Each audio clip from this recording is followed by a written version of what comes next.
Lecturer in economics, government degree college Peddapalli. ఈరోజు second సెమిస్టర్కి సంబంధించి స్థూల అర్థశాస్త్రంలో భాగంగా జాతీయ ఆదాయంలో గల భావనలు, జాతీయ ఆదాయాన్ని కొలిచే పద్ధతులు ఏ విధంగా ఉంటాయో అనే విషయాన్ని గురించి చెప్పడం జరుగుతుంది. ముఖ్యంగా అర్థశాస్త్రాన్ని 1933లో రగ్నార్ ఫ్రిష్ అనే ఆర్థికవేత్త రెండుగా విభజించడం జరిగింది. అందులో ఒకటి మైక్రో ఎకనామిక్స్, రెండవది మ్యాక్రో ఎకనామిక్స్. ఈ మైక్రో ఎకనామిక్స్ అనేది ఫస్ట్ సెమిస్టర్లో మనం దాన్ని కూలంకుషంగా వివరించడం జరిగింది. ఇప్పుడు ఫస్ట్ ఇయర్లో సెకండ్ సెమిస్టర్ విద్యార్థులకు స్థూల అర్థశాస్త్రంను మనం స్టార్ట్ చేసుకోవడం జరుగుతుంది. ఈ స్థూల అర్థశాస్త్రంలో భాగంగా ఉండే అనేక అంశాలు ఏవైతే ఉంటాయో వాటి గురించి మనం చెప్పుకోవడం జరుగుతుంది. మనం సూక్ష్మ అర్థశాస్త్రంలో ముఖ్యంగా కొన్ని సబ్జెక్టులలో కొన్ని టాపిక్స్ చాలా ఇంపార్టెంట్గా చెప్పుకోవడం జరుగుతుంది. మనం సూక్ష్మ అర్థశాస్త్రం చూసినప్పుడు డిమాండ్ చాప్టర్ చాలా ఇంపార్టెంట్ అంశంగా చెప్పుకోవడం జరుగుతుంది. అదేవిధంగా స్థూల అర్థశాస్త్రం పరిశీలించినప్పుడు జాతీయ ఆదాయం అనేది మనం దీనికి ఈ స్థూల అర్థశాస్త్రానికి ఒక హార్ట్ లాగా మనం భావించడం జరుగుతుంది. అంటే స్థూల అర్థశాస్త్రంలో జాతీయ ఆదాయ భావన లేకుండా మనం స్థూల అర్థశాస్త్రం గురించి చర్చించుకోవడం అనేది జరగదు. అంటే ఇది ఒక స్థూల అర్థశాస్త్రానికి గుండెకాయ లాంటిదిగా చెప్పుకోవడం జరుగుతుంది. ఈ స్థూల అర్థశాస్త్రంలో మనము ఎందుకు అధిక ప్రాధాన్యత ఇవ్వడం జరుగుతుందని చూసినట్లయితే, సూక్ష్మ అర్థశాస్త్రంలో మనం ఓన్లీ మైక్రో అంటే ఇండివిజువల్ యూనిట్స్ గురించి మాత్రమే మనం చెప్పుకోవడం జరుగుతుంది. లేదా ఒక వ్యక్తి గురించి, వ్యక్తుల ఆదాయాల గురించి, వ్యక్తుల పొదుపు గురించి, వ్యక్తి యొక్క వినియోగం గురించి, అంటే వ్యక్తి చేసే డిమాండ్ గురించి ఓన్లీ ఇండివిజువల్ యూనిట్స్ గురించి మనం చర్చించడం సూక్ష్మ అర్థశాస్త్రంలో చూసినట్లయితే, ఇండివిజువల్ యూనిట్స్ కాకుండా కంబైన్డ్ యూనిట్స్ లేదా సమిష్టి యూనిట్లను ఈ స్థూల అర్థశాస్త్రంలో మనం చూడడం జరుగుతుంది. అంటే సూక్ష్మ అర్థశాస్త్రంతో పోల్చినట్లయితే స్థూల అర్థశాస్త్రంకు ఉండే ప్రాధాన్యత చాలా ఎక్కువ అని చెప్పడం జరుగుతుంది. అంటే జాతీయ స్థాయిలో ఉండే పొదుపులు, జాతీయ స్థాయిలో ఉండే ఉద్యోగిత, జాతీయ స్థాయిలో ఉండే నిరుద్యోగం, జాతీయ స్థాయిలో ఉండే జాతీయ స్థాయిలో ఉండే ఉత్పత్తి స్థాయిలు, జాతీయ స్థాయిలో ఉండే అనేక అంశాలు ఏవైతే ఉంటాయో వాటన్నింటి గురించి కూడా మనం స్థూల అర్థశాస్త్రంలో చెప్పడం జరుగుతుంది. ముఖ్యంగా ద్రవ్యోల్బణం కానీ, ఆర్థిక మాంద్యం కానీ తలెత్తే పరిస్థితులు ఏర్పడ్డట్లయితే ఏ విధంగా వాటిని మనం అధిగమించడం అనే అంశం కూడా స్థూల అర్థశాస్త్రంలోనే చర్చించడం జరుగుతుంది. లేదా దేశంలో నిరుద్యోగిత ఎందుకు ఏర్పడుతుంది, లేదా దేశంలో ద్రవ్యోల్బణం ఎందుకు ఏర్పడుతుంది, ఒకరు ఏర్పడితే అటువంటి పరిస్థితులు అనేక అంశాలు స్థూల అర్థశాస్త్రంలోనే మనం స్థూల అర్థశాస్త్రంలోనే మనం చర్చించడం జరుగుతుంది. వాటి గల సమస్యలను అధిగమించడానికి తీసుకునే చర్యల గురించి కూడా మనం స్థూల అర్థశాస్త్రంలోనే చర్చించడం జరుగుతుంది. ముఖ్యంగా ఈరోజు మనం తీసుకున్న అంశం ఏంటంటే జాతీయ ఆదాయంలో ఉండే భావనలు, జాతీయ ఆదాయాన్ని ఏ విధంగా కొలుస్తాము, national income concepts and measurements. First జాతీయ ఆదాయాన్ని ఎందుకు మనం కొలవాలి, జాతీయ ఆదాయాన్ని ఎన్ని సంవత్సరాలకు ఒకసారి కొలవాలి, జాతీయ ఆదాయాన్ని ఎవరు కొలవాలి, అసలు ఎందుకు మనం జాతీయ ఆదాయం కొలవాలి అని ఆలోచించినట్లయితే, ఒక వ్యక్తి ఏ విధంగా ధనవంతుడో లేదా పేదవాడో తెలుసుకోవడం కోసం తనకు వస్తున్న ఆదాయాన్ని ఏ విధంగా లెక్కించుకుంటాడో, అదేవిధంగా ఒక దేశంలో ఉండే ప్రజలందరి యొక్క ఆదాయాలను చూసినట్లయితే ఆ దేశం అభివృద్ధి చెందుతుందా లేదా వెనుకబడి ఉందా అనే అంశాల గురించి చూడడం కోసం మనం జాతీయ ఆదాయాన్ని లెక్కించాల్సిందే అని 1949లో జాతీయ ఆదాయ అంచనాల కమిటీ చెప్పడం జరిగింది. అంటే జాతీయ ఆదాయాన్ని మనం ప్రతి సంవత్సరం లెక్కించడం జరుగుతుంది. ఈ జాతీయ ఆదాయాన్ని కేంద్ర గణాంక సంస్థ అనే సంస్థ జాతీయ ఆదాయాన్ని ప్రతి సంవత్సరం లెక్కించడం జరుగుతుంది. దీనివల్ల మనకు తెలిసేది ఏంటంటే మన దేశం మిగతా దేశాల వల్ల అభివృద్ధి చెందుతుందా లేదా వెనుకబడి ఉందా, ఒకవేళ వెనుకబడి ఉన్నట్లయితే మనం ఏ అంశాలు వెనుకబడి ఉన్నాము, ఆ అంశాలలో ప్రభుత్వ పరంగా తీసుకోవాల్సిన చర్యలు ఏమిటి, ఆ అంశాలను ఏ విధంగా అధిగమించాలి అనే అనేక అంశాలకు జాతీయాన్ని లెక్కించడం వల్ల మనకు సమాధానాలు అనేటివి తెలుసుకోవడం జరుగుతుంది.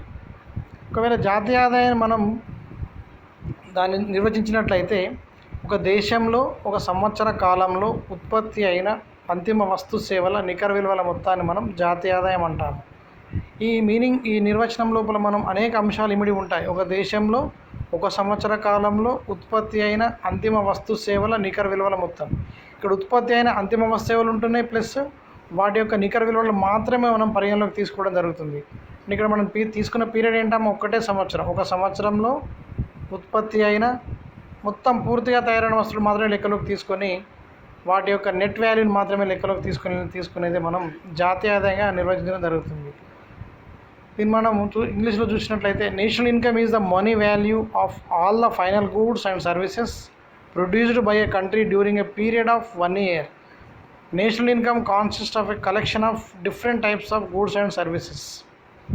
ఇందాక మనం చెప్పుకున్నట్టు జాతీయ ఆదాయం అనేది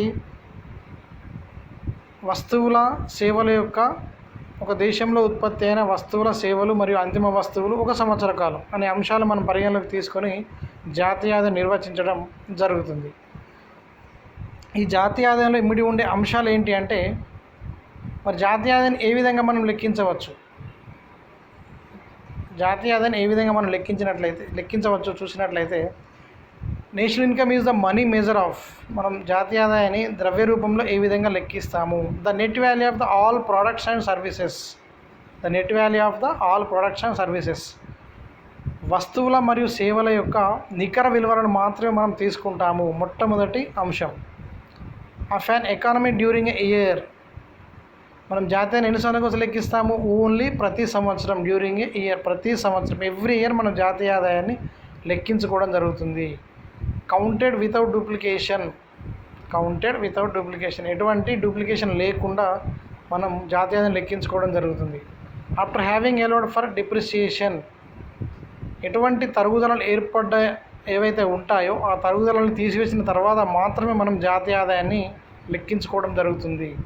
after having allowed for depreciation, ఎటువంటి డిప్రిసియేషన్ ఏర్పడ్డా కూడా తీసివేసిన తర్వాత మనం జాతీయ మనకు తరుగుదల తీసివేయకపోయినట్లయితే జాతీయ ఆదాయం ఎక్కువ చూపించడం జరుగుతుంది, కానీ వాస్తవం చూస్తే జాతీయం తక్కువగా ఉంటుంది. కాబట్టి తరుగుదలలు తీసివేసిన తర్వాత మాత్రమే జాతీయం లెక్కించినట్టయితే అది మనకు అక్యురేట్గా జాతీయ ఆదాయ స్థాయిని తెలపడం జరుగుతుంది. Both in the public and private sectors, మనం జాతీయ ఆదాయాన్ని ప్రభుత్వ రంగంలో లెక్కిస్తాం మరియు ప్రైవేట్ రంగంలో కూడా లెక్కిస్తాము. ఒక సంస్థ ఈ సంవత్సర కాలంలో ఆర్జించిన ఆదాయాలు ఎంత ఉన్నాయి, లాభాలు ఎంత ఉన్నాయి అని సంస్థలు చూసినప్పుడు, ప్లస్ ప్రజలు ఎంత ఆదాయాలు ఆర్జిస్తున్నారని చూసినప్పుడు, పర్ క్యాపిటల్ ఇన్కమ్ వారి యొక్క తలసరి ఆదాయాలు చూసినప్పుడు, అంటే తలసరి ఆదాయాల పరంగా మరియు లాభాల పరంగా ప్రభుత్వ రంగాన్ని మరియు ప్రైవేట్ రంగంలో రెండు రంగాల్లో కూడా మనం జాతీయ ఆదాయాన్ని లెక్కించుకోవడం జరుగుతుంది. In consumption and capital goods sectors, వినియోగ విషయంలో తీసుకుంటాం మరియు పెట్టుబడి వస్తువుల విషయంలో కూడా తీసుకోవడం జరుగుతుంది. పెట్టుబడి వస్తువుల రంగంలో లెక్కిస్తాము, వినియోగ వస్తువుల రంగంలో లెక్కిస్తాము. అంటే ఒక సంవత్సరంలో ఎంత మేర కన్జంప్షన్ జరిగింది, అంటే వినియోగం పైన ఏ మేర ప్రజలు ఎక్కువగా ఉన్నట్లయితే జాతీయ ఆదాయం, మన ఆ వ్యక్తుల యొక్క ఆదాయ స్థాయిలు ఎక్కువగా ఉన్నట్లయితే వినియోగ స్థాయిని ఎక్కువగా ఉంటుంది. ఇది మనం పర్సనల్ చూసినప్పుడు. ఒకవేళ ఇండస్ట్రీస్ కానీ ఫర్మ్స్ కానీ చూసినట్లయితే ఆ వ్యక్తుల యొక్క పెట్టుబడి స్థాయిలు ఏ విధంగా ఉన్నాయి, పెట్టుబడి వస్తువులు లేదా పెట్టుబడి స్థాయిలు ఏ విధంగా ఉన్నాయి అనే అంశం కూడా మనం జాతీయాన్ని లెక్కించడం వల్ల మనకు తెలుస్తుంది. Finally throwing in the net gains from international transactions comprising of gains not merely from export import trade but also from capital lent or invested abroad. చివరిగా మనం ఆలోచించే అంశం ఏంటంటే, మనం జాతీయాన్ని లెక్కించేటప్పుడు మన దేశంలో ఉత్పత్తి అయిన వస్తువులను ఒకవేళ మన అవసరాల కంటే లేదా మన డిమాండ్ కంటే ఎక్కువగా ఉత్పత్తి అయితే ఆటోమేటిక్గా వాటిని మన ఇతర దేశాలకు ఎక్స్పోర్ట్ చేయడం జరుగుతుంది. ఒకవేళ మన డిమాండ్ కంటే తక్కువగా వస్తు ఉత్పత్తి జరిగినప్పుడు మనం ఇతర దేశాల నుంచి మనం వాటిని ఇంపోర్ట్ చేసుకోవడం జరుగుతుంది. ఈ ఎక్స్పోర్ట్స్ ఇంపోర్ట్స్ వల్ల మనకు వచ్చేది ఫారిన్ ట్రేడ్ లేదా ఫారిన్ ద్వారా వచ్చే ఆదాయం. ఒకవేళ మన దేశంలో ఎగుమతుల స్థాయి ఎక్కువగా ఉండి దిగుమతుల స్థాయి తక్కువగా ఉంది అనుకున్నప్పుడు మనకు ఫారిన్ ట్రేడ్ వల్ల లాభాలు ఎక్కువగా వస్తుంటాయి. ఒకవేళ మన దేశంలో దిగుమతులు ఎక్కువ ఉండే ఏమైనా తక్కువనే అనుకోండి, ఫారిన్ ట్రేడ్ వల్ల మనకు నష్టాలు వస్తూ ఉంటాయి. అంటే ఈ ఎక్స్పోర్ట్స్ ఇంపోర్ట్స్ వల్ల వచ్చిన ఆదాయాలు ఏవైతే ఉంటాయో దాన్ని మనం ఫారిన్ ఎయిడ్ లేదా విదేశీ మారక ద్రవ్యంగా మనం చెప్పుకోవడం జరుగుతుంది. ఈ విదేశీ మారక ద్రవ్యం అనేది ఏ దేశానికైతే ఎక్కువగా లభిస్తుందో ఆ దేశం యొక్క అభివృద్ధి స్థాయి చాలా త్వరగా జరుగుతుంది అని చెప్పడం జరుగుతుంది. ముఖ్యంగా జాతీయ ఆదాయం మనం ఫైనల్ చూసినప్పుడు మన దేశంలో ఉత్పత్తి అయిన వస్తువులు ఎక్కువగా ఉండి ఇతర దేశాలకు ఎగుమతి చేయడం, మన దేశంలో ఉత్పత్తి తక్కువగా ఉండి ఇతర దేశాలకు దిగుమతి చేసుకోవడం అనేది మనం చూసుకోవడం జరుగుతుంది. అంటే ఈ అంశం ద్వారా మన దేశంలో ఉత్పత్తి అయిన వస్తు సేవల ద్వారా మనం ఇతర దేశాలతో వ్యాపారం చేయడం వల్ల మనకు అనుకూల ప్రభావాలు ఉన్నాయా లేదా ప్రతికూల ప్రభావాలు ఉన్నాయా అనే అంశాలను కూడా మనం జాతీయ ఆదాయం లెక్కించేటప్పుడు తెలుసుకోవడం జరుగుతుంది. ముఖ్యంగా ఈ జాతీయ ఆదాయాన్ని ఒక ఎగ్జాంపుల్ చూసినప్పుడు, if the value of a 1 metre of cloth ₹20 and the total cloth produced is 100 meters, then the money value of in this way we can find out the value of other goods and services and the total value of all the goods and services produced during 1 year. ఇక్కడ చూసినట్లయితే మనం ఒక metre క్లాత్ను మనం produce చేయాలనుకున్నప్పుడు దానికి అయ్యే ఖర్చు ఎంత అంటే ₹20. అదేవిధంగా మనం 100 మీటర్ల క్లాత్ తయారు చేయాలంటే 100 × 20 మీటర్లు, 100 × 1 మీటర్ క్లాత్కి అయ్యే ఖర్చు 20, 100 మీటర్లకి అయ్యే ఖర్చు అంటే 20 × 100 అనుకున్నప్పుడు మనం 2000 అవుతుంది. అంటే ఒక 100 మీటర్ల వస్త్రం తయారు చేయాలంటే మనకు అయ్యే ఖర్చు కూడా 2000. ఇదే విధంగా ఈ ఎగ్జాంపుల్ తోటే మనం మన దేశంలో తయారయ్యే గూడ్స్ కానీ సర్వీసెస్ కానీ మనం టోటల్ వాల్యూ మనం తీసుకొని లెక్కించడం జరుగుతుంది. ఎన్ని సంవత్సరాల కోసం లెక్కిస్తాం మనం? ఓన్లీ ఆ సంవత్సరం మాత్రమే, ఓన్లీ ఎవ్రీ ఇయర్ మాత్రమే లెక్కించడం జరుగుతుంది. ఇట్లా లెక్కించిన వాటి ద్వారా మనం ఆ దేశంలో సంవత్సరాంతంన ఎంత ఆదాయం ఉంది, ఎంత అప్పు ఉంది, మన దేశం ఎగుమతులు ఏ విధంగా ఉన్నాయి, దిగుమతులు ఏ విధంగా ఉన్నాయి, దేశంలో సర్వీస్ సెక్టర్ ఏ విధంగా ఉంది, ఇండస్ట్రియల్ సెక్టర్ ఏ విధంగా ఉంది, అగ్రికల్చర్ సెక్టర్ ఏ విధంగా ఉంది, విదేశాల నుంచి వస్తున్న ఎగుమతులు కానీ దిగుమతులు కానీ ఏ విధంగా ఉన్నాయి అనే అంశాలు, అన్ని అంశాలకు మనం ఇక్కడ ఈ జాతీయాన్ని లెక్కించడం వల్ల మనకు అనేక రకాలైన సమాధానాలు అనేవి దొరకడం జరుగుతుంది. మనం జాతీయాన్ని చూసినప్పుడు ముఖ్యంగా కొన్ని రకాలైన మౌలిక అంశాలు లేదా బేసిక్ కాన్సెప్ట్స్ మనం అబ్జర్వ్ చేసినట్లయితే వాటిని మనం ఈ క్రింది విధంగా చూపడం జరుగుతుంది. Basic concepts of the national income, జాతీయ ఆదాయంలో ఉండే ముఖ్యమైన మౌలిక భావనలుగా చెప్పడం జరుగుతుంది. నంబర్ 1 వచ్చేసి gross domestic product, GDP. Gross domestic product, స్థూల దేశీయ ఉత్పత్తి. నంబర్ 2 నెట్ డొమెస్టిక్ ప్రోడక్ట్, నికర దేశీయ ఉత్పత్తి. నంబర్ 3 గ్రాస్ నేషనల్ ప్రోడక్ట్, స్థూల జాతీయ ఉత్పత్తి. నంబర్ 4 నెట్ నేషనల్ ప్రోడక్ట్, నికర జాతీయ ఉత్పత్తి. ఈ 4తో పాటు పర్సనల్ ఇన్కమ్, వ్యక్తిగత ఆదాయము.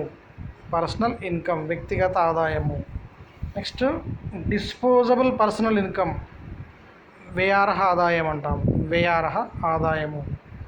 నెక్స్ట్ 7th వన్ వచ్చేసి రియల్ ఇన్కమ్ లేదా పర్ క్యాపిటా ఇన్కమ్ అంటాము, PCI, పర్ క్యాపిటా ఇన్కమ్ లేదా రియల్ ఇన్కమ్. ఈ 7 అంశాలు అనేటివి జాతీయ ఆదాయంలో ఉండే ముఖ్యమైన మౌలిక భావనలు, basic concepts in national income, ముఖ్యమైన మౌలిక భావనలుగా వీటిని మనం చెప్పడం జరుగుతుంది. ఫస్ట్ నెంబర్ 1 మనం చూసినట్లయితే gross domestic product. Gross domestic product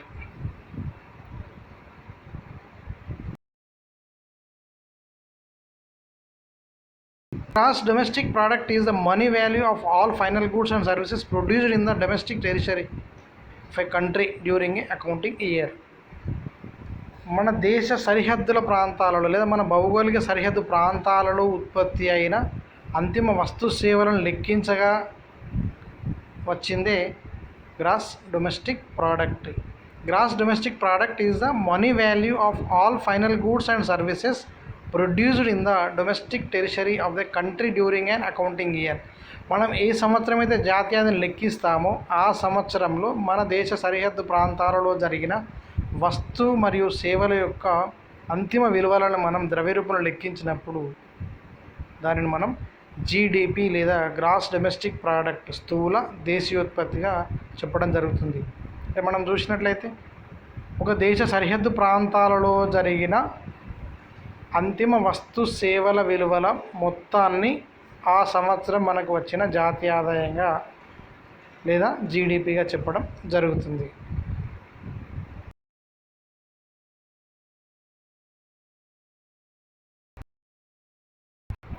domestic tertiary means మన దేశ సరిహద్దు ప్రాంతాలలో.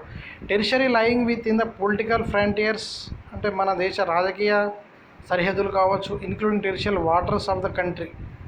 అంటే మన దేశంలో లభ్యమైన సహజ వనరులు కావచ్చు, లేదా రాజకీయ సరిహద్దులు కావచ్చు, లేదా అనేక రకాల అంశాలు ఏవైతే మన దేశ భూభాగాల సరిహద్దులు ఉంటాయో అవన్నీ కూడా మనం టెరిటరీ కింద తీసుకోవడం జరుగుతుంది. Ships and air crafts operated by the residents of the country between 2 or more countries. అంటే మన దేశంలో ఉన్న షిప్స్ కానీ ఎయిర్ క్రాఫ్ట్స్ కానీ ఆపరేటెడ్ బై ది రెసిడెంట్స్, మనం తయారు చేసుకున్న ఎయిర్ క్రాఫ్ట్స్ కానీ షిప్స్ కానీ మనం ఏ విధంగా ఆపరేట్ చేస్తున్నామో అవి 2 దేశాల మధ్యలో కావచ్చు, లేదా అనేక దేశాల మధ్యలో కావచ్చు, వాటి ద్వారా వచ్చిన ఆదాయం అనేది మనం జీడిపి కిందగానే చూసుకోవడం జరుగుతుంది. Ships and air crafts operated by the resident of the country between 2 or more countries. Ships కానీ ఎయిర్ క్రాఫ్ట్స్ కానీ 2 లేదా ఇతర దేశాల మధ్య మనం ఆపరేట్ చేసినప్పుడు ఆ ఆపరేట్ చేసేట రెసిడెంట్ ఎవరైతే ఉంటారో అది ఆ దేశ ఆదాయం కిందనే మనం పరిగణలోకి తీసుకోవడం జరుగుతుంది. ఈ జీడిపిని మనం ముఖ్యంగా 2 రకాలుగా మనం కౌంట్ చేయడం జరుగుతుంది. ఒకటి కరెంట్ ప్రైస్ ఉంటుంది, రెండవది ప్రొడక్టెడ్ కరెంట్ ప్రైస్ ఉంటుంది, ప్లస్ నామినల్ ప్రైస్ ఉంటుంది. మనం చూసినట్లయితే gross domestic product at current price స్థూల దేశీయోత్పత్తిని ప్రస్తుత ధరల ఆధారంగా ఏ విధంగా లెక్కిస్తాము అనేది ఒక అంశమైనట్లయితే, స్థూల దేశీయోత్పత్తిని స్థిర ధరల ఆధారంగా ఏ విధంగా లెక్కిస్తాము. ఇక్కడ మనం స్థిర ధరలు అనే అంశం చూసినప్పుడు స్థిర ధరలు అంటే ఏంటిది, ప్రస్తుత ధరలు అంటే ఏంటిది అనే అంశం మనకు అనుమానం రావడం జరుగుతుంది. ఏదైనా ఒక సంవత్సర కాలంలో ధరలలో హెచ్చుతగ్గులు లేకుండా ఉండే సంవత్సరాన్ని మనం కాన్స్టాంట్ ఇయర్గా తీసుకుంటాము. ఆ సంవత్సరంలో ఉండే ధరలని మనం స్థిర ధరలుగా భావించడం జరుగుతుంది. కరెంట్ ప్రైస్ అంటే ఏంటి, ప్రస్తుత ధరలు ఏ విధంగా ఉన్నాయి, ప్రస్తుత ధరలను బట్టి మన జీడిపి ఏ విధంగా ఉంది, ప్లస్ స్థిర ధరలను బట్టి మన జీడిపి ఏ విధంగా ఉంది అనే అంశాల గురించి మనం చూడడం జరుగుతుంది. కాబట్టి 2 అంశాలను తీసుకొని మనం జీడిపిని ఏ విధంగా లెక్కిస్తామో చూద్దాం. GDP can be estimated current prices and it constant prices if the domestic product is estimated on the basis of the prevailing prices. It is called gross domestic product at current prices. అంటే మనం స్థూల దేశీయోత్పత్తిని ప్రస్తుత ధరలను ఆధారంగా చేసుకొని GDP లెక్కించినప్పుడు మనకు వచ్చేది ప్రస్తుత ధరల ఆధారంగా స్థూల దేశీయోత్పత్తి. GDP can be estimated current prices and constant prices.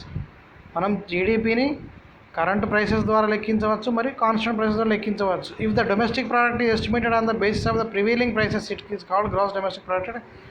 మనము జీడిపిని ఈ సంవత్సరం అంచనా వేసిన ధరల ఆధారంగా లెక్కించినట్లయితే దానిని మనం GDP gross domestic product at current price అంటాము. Next gross domestic product at constant prices. If GDP is measured on the basis of some fixed price, that is price prevailing at the point of time or in some base year, it is known as GDP constant price or real gross domestic product. మనం ప్రస్తుత ధరల కంటే స్థిర ధరల ఆధారంగా లెక్కించిన జీడిపిని మనం real జీడిపిగా చెప్పడం జరుగుతుంది. అది ఏ విధంగా తీసుకుంటాం అనేది నేను ముందే చెప్పాను. ఎందుకంటే ఒక సంవత్సర కాలం తీసుకున్నప్పుడు ఆ సంవత్సర కాలం లోపల ఎటువంటి హెచ్చు తగ్గులు ధరల్లో ఉండనట్లయితే దాన్ని మనం కాన్స్టాంట్ ప్రైస్ ఇయర్గా చెప్పడం జరుగుతుంది. If GDP is measured on the basis of some fixed price, that is price prevailing at a point of time in some base year, it is known as GDP at constant price or real gross domestic product. ఆ సంవత్సరంలో ధరలు హెచ్చుతగ్గు లేకుండా తీసుకొని జీడిపిని లెక్కించినట్లయితే దానిని మనం స్థిర ధరల ఆధారంగా స్థూల దేశీయోత్పత్తిని లెక్కించడం అని చెప్పడం జరుగుతుంది. నెక్స్ట్ సెకండ్ టాపిక్ వచ్చేసి మనకు సెకండ్ బేసిక్ కాన్సెప్ట్లో సెకండ్ భావన ఏంటంటే నెట్ డొమెస్టిక్ ప్రోడక్ట్. గ్రాస్ అంటే ఇన్క్లూడింగ్ ట్యాక్సెస్, ఇన్క్లూడింగ్ డిప్రిసియేషన్ అన్నీ కలిసి ఉంటే గ్రాస్ అంటాము. నెట్ మీన్స్ గ్రాస్ నుంచి మనం ఏమేమి తీసివేస్తే వచ్చేదో నెట్ అని చెప్పడం జరుగుతుంది. ఎన్డిపి లేదా నెట్ డొమెస్టిక్ ప్రోడక్ట్ లేదా నికర దేశీయోత్పత్తి. While calculating GDP, no provision is made for depreciation allowance, also called capital consumption allowance. In such a situation, gross domestic product will not reveal complete flow of goods and services through various sectors. మనం రకరకాలైన రంగాలలో ఉత్పత్తులు ప్రారంభించినప్పుడు అందులో అనేక రకాలైన అంశాలలో అరుగుదల లేదా తరుగుదల అనేది ఏర్పడుతుంది. ఆ తరుగుదలను మనం తీసివేసినట్లయితే అప్పుడు ఆటోమేటిక్గా మనకి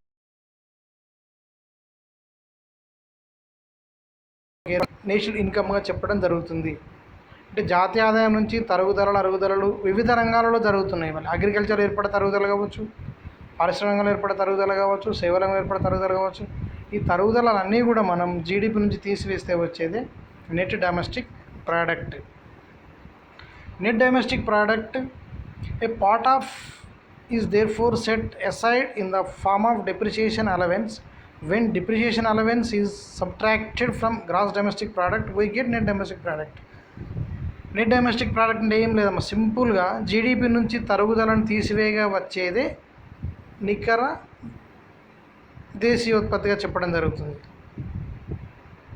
స్థూల దేశీయోత్పత్తి నుండి తరుగుదలను తీసివేయగా వచ్చేదే నికర దేశీయోత్పత్తి. సింపుల్. స్థూల దేశీయోత్పత్తి నుండి తరుగుదల తీసివేయగా వచ్చేది నికర దేశీయోత్పత్తి. A part of is there for set aside in the form of depreciation allowance. When depreciation allowance is subtracted from GDP, we get net domestic product. Subtracted from GDP is called net domestic product. అంటే GDP నుండి తరుగుదలను తీసివేయగా వచ్చేది మనకు net domestic ప్రోడక్ట్గా చెప్పడం జరుగుతుంది. Next third concept ఏంటమ్మా అంటే gross national product. Net national product, gross national product అనేటివి రెండు కూడా మనం వైడ్ కాన్సెప్ట్గా చెప్పడం జరుగుతుంది. Compare with GDP and NDP. GDP ఎన్డిపిలతో పోల్చుకున్నప్పుడు జిఎన్పి ఎన్ఎన్పి అనేటివి కొంత విశాల దృక్పథం కలిగి ఉన్న మౌలిక భావనలుగా మనం చెప్పక తప్పదు. Gross national product is defined as the sum of the gross domestic product and net factor incomes from abroad. Thus, in order to estimate the gross national product of India, we have to add net factor income from abroad, income earned by non-resident in India to form the gross domestic product of India. GNP is equal to GDP plus net resident net financial income abroad. అంటే gross national product తీసుకున్నప్పుడు మనం సింపుల్గా స్థూల జాతీయోత్పత్తి అని చూసినప్పుడు ఈ concept మనం విశాల దృక్పథం చూడడం జరుగుతుంది, లేదా వైడ్గా దీన్ని అనాలిసిస్ చేయడం జరుగుతుంది. అంటే ముఖ్యంగా గ్రాస్ నేషనల్ ప్రోడక్ట్ని లెక్కించేటప్పుడు ఈ స్థూల దేశీయోత్పత్తిని మరియు net factor incomes from the abroad, NFIA, net factor incomes from the abroad, విదేశాల నుంచి మనకు ఏ విధమైన ఆదాయాలు వస్తున్నాయి, ఒకవేళ విదేశాల నుంచి మనకు వస్తున్న ఆదాయాలు ఎందులో మనం కలపాలి అని చూసినప్పుడు అయితే దాన్ని మనం జిఎన్పిలో మాత్రమే కలపాలి. ఎందుకంటే మన భారతీయులు మన భారతదేశంలో పుట్టి ఇతర దేశాలలో అనేక రకాలైన ఆదాయాలు ఆర్జించినప్పుడు ఆ ఆర్జించిన ఆదాయాలు మన ఇండియాకి పంపినప్పుడు అది ఏ అంశంలో కలపాలి, జిఎన్పిలో కలపాలా జీడిపిలో కలపాలనే అంశం చూసినట్లయితే మనం ఖచ్చితంగా జిఎన్పిలో మాత్రమే కలపాలి. అందుకే మనం ఇక్కడ ఏం చెప్తున్నాం, GNP is equal to GDP plus NFIA, net factor incomes from abroad. Thus, in order to estimate the gross national product of India, we have to add net factor income from abroad. Net factor income from abroad అనేది మనం GNPకి మనం ఖచ్చితంగా కలుపాలి, add చేయాలి. Abroad income India to form the gross domestic income earned by non resident. NRIs ఎవరైతే ఆదాయాలు సంపాదిస్తారో ఒకటి, plus net factor incomes from abroad. మనకు ఈ యొక్క నికర కారకాల ఆదాయ స్థాయి అంటే ఉత్పత్తి కారకాల్లో కొన్నింటిని మన ఇతర దేశాలు కూడా పంపడం జరుగుతుంది, వాటి ద్వారా కూడా ఆదాయం రావడం జరుగుతుంది. ఉత్పత్తి కారకాలలో మనం ముఖ్యంగా చెప్పుకోవాల్సిన అంశం ఏంటంటే లేబర్ చూస్తాం. ఈ శ్రమ లేదా లేబర్ లేదా హ్యూమన్ రిసోర్సెస్ ఎవరైతే ఉంటారో వీళ్ళందరూ కూడా మన దేశంలో ఉండి ఇతర దేశాలకు వెళ్ళి ఆదాయాలు ఆర్జించినప్పుడు ఆ ఆదాయాలు కూడా జిఎన్పిలో ఖచ్చితంగా కలిసి ఉంటాయి, జీడిపిలో కలపరాదు.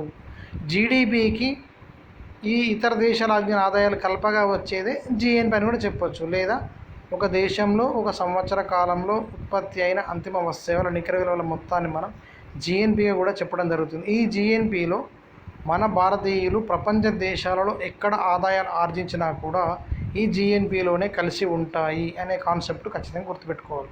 ఇది చాలాసార్లు కన్ఫ్యూజింగ్గా ఉంటుంది. NRIs income add in GDP or GNP అనే క్వశ్చన్ చాలాసార్లు అనేక కాంపిటేటివ్ ఎగ్జామ్లో రావడం జరిగింది. అంటే NRIలో ఆర్జించిన ఆదాయం అనేది మనం జీడిపిలో కలపడం జరగదు, జిఎన్పిలో మాత్రమే కలపడం జరుగుతుంది. ఇప్పుడు జిఎన్పి నుంచి మనం తరుగుదల తీసివేయగా వచ్చేదే NNP అని చెప్పడం జరుగుతుంది సింపుల్గా. నెక్స్ట్ ఫోర్త్ బేసిక్ కాన్సెప్ట్ ఏంటంటే నెట్ నేషనల్ ప్రోడక్ట్ ఎన్ఎన్పి, నికర జాతీయోత్పత్తి. It can be derived by subtracting depreciation allowance from GNP.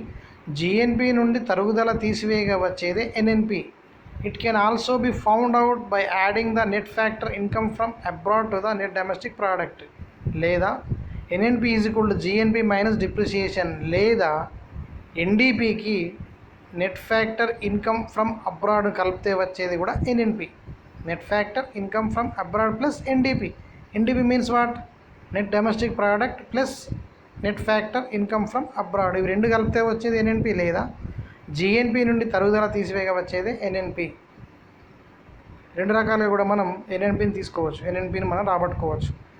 స్థూల జాతీయోత్పత్తి నుండి తరుగుదల తీసివేయగా వచ్చేది నికర జాతీయోత్పత్తి ఒక కాన్సెప్టు. నికర దేశీయోత్పత్తికి ఇతర దేశాల నుండి వచ్చిన ఆదాయ